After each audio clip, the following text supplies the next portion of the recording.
Quick story before we get into his signing. I remember when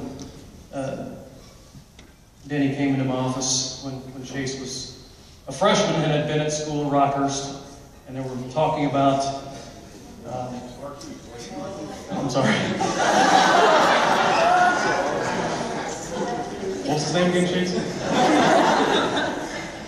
Talking about Marquise coming to Winnetonka, and I think rumors were swirling. I know I'd already talked to Coach Edwards, and he was doing backflips down the hall, knowing what kind of talent Marquise possesses. But talking to Denny, and to see if this thing was going to work out and how all those things would work, and you know, fortunately for us, they did. You know, Rockhurst's loss was certainly our gain. But I also remember hearing the rumor mills that Coach Severino at Rockhurst was extremely upset about losing a talented young man like Marquise. Too bad. Too bad. You know, the recruiting process has to be, I don't know, I didn't experience it like Chase or Marquise.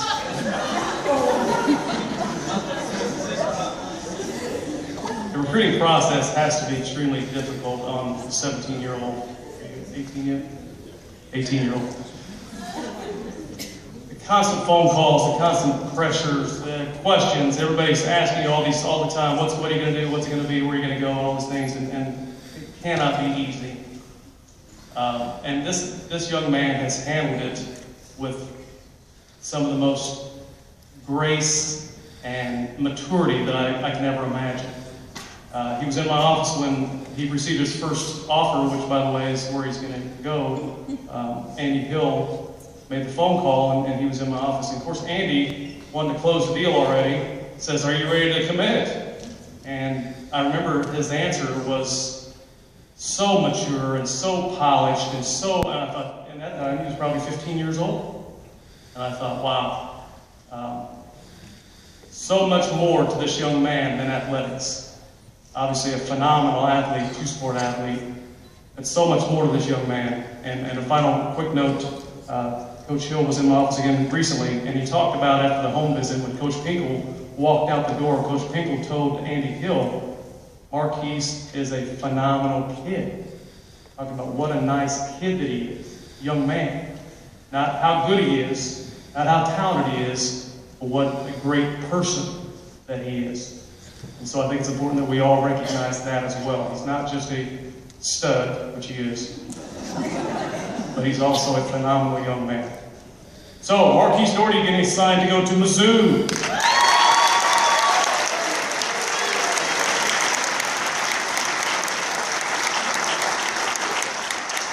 Going to play for Coach Gary Pinkel. First team All-State, defensive back 2014. Three-time first team All-Conference running back and safety.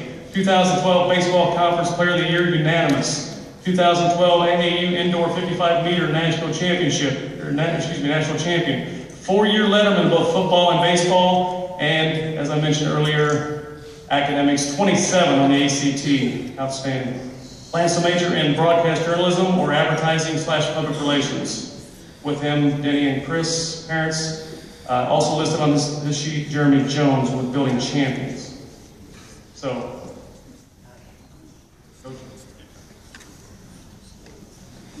All right, this is obviously an exciting day for Winnetonka. Congratulations to everybody who's been up here and is going to go on to play college athletics.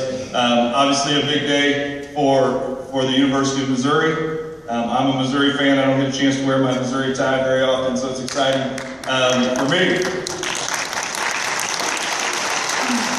But, you know, as exciting as it is for the University of Missouri and the type of kid they're getting to play two sports, and as exciting as it is for Winnetonka, what an exciting day for Marquise and his family. And through this whole process, how well everyone has handled it. You know, there were times last spring when one week we had 8 Division I schools come through the school to talk to Marquise, and you know, the offers, I lost track of the number of offers that there ended up being, and you started to see some patterns develop. Mr. Richard talked about it a second ago. So many coaches came through. You know, he'd go on a visit, and they would come back and they'd call me and they'd say, I don't know that we've had a kid handle himself as well as Marquise did. And you hear that once, and you're like, okay, that's recruiter's talk. But then you start to hear it again.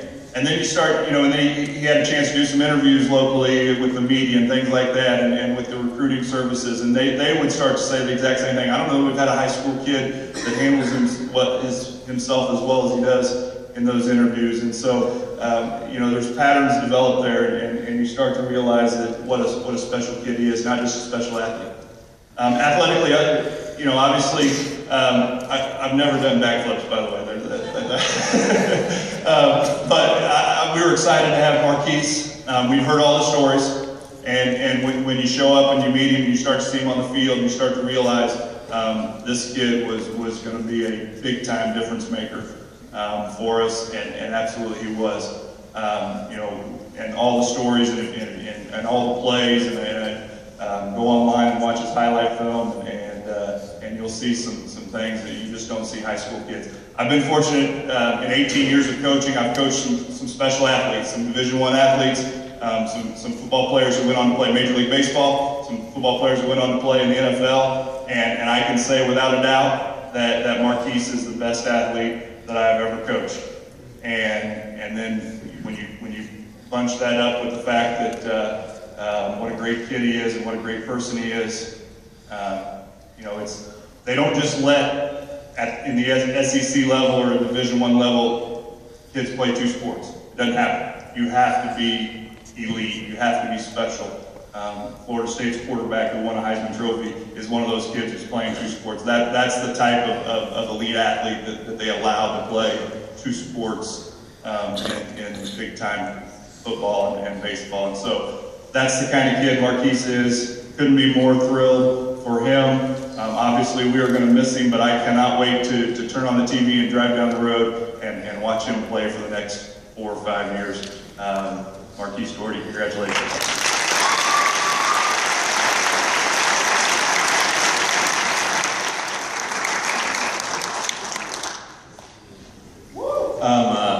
Like Mr. Reese said, he kind of makes us do this, so I'm just here so I don't get fined. No, but on a serious note, you know, I can sit up here and have a list of everybody I want to thank, but I kind of want to tell a story instead because we ran out of time. Like Mr. Rich said, my freshman year there were rumblings, even in our house there were rumblings of me leaving Rockers. It was never really my choice, so there were always rumblings as far as I was concerned. But no, when we finally decided to leave Rockers, my biggest thing was coming to Winnetonka. I knew, I don't know, maybe 4 of you. And I'm just so appreciative of how, from the moment I stepped foot in these doors, you guys just took me in like we went to elementary school together. You know, even everybody in here, even everyone that's not in here, if I've had a conversation with you for best friends or not, I'm thankful for every one of you because you all have made me who I am today, and the administration and coaches, I can't thank you guys enough.